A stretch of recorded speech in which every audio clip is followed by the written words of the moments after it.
As we were coming up with ideas for the 40 for 40 blog series, lots of different ideas for topics came out, and of course we thought about all the years of technology that had changed, and of course not just the T-square and the rubber cement that we had to use for the artwork, but in video, going from VHS tape up through the digital that we have today is just an amazing difference.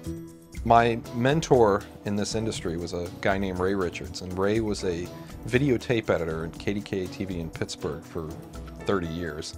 And he started out as a film projectionist in movie theaters, and he naturally then transitioned into news, and this is in a time when news was actually shooting all their stories on film. They would go out in the field, they'd shoot on 16mm film, they'd come back, they'd process it, they'd develop it, and then it would go on the air at night.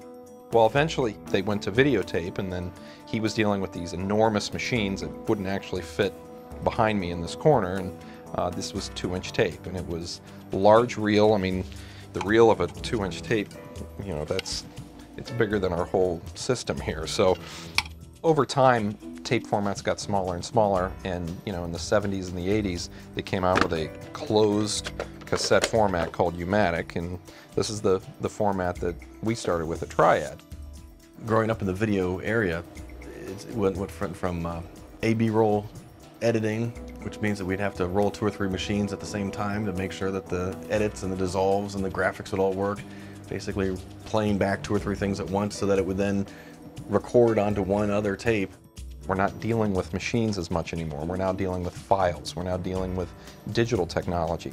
We're not spending 15 minutes making a dissolve. We're spending 5 seconds, which then allows us to spend 14 minutes and 55 seconds working on the story. And the story is what's most important. It can be a 30-second commercial, it can be a 2-hour video.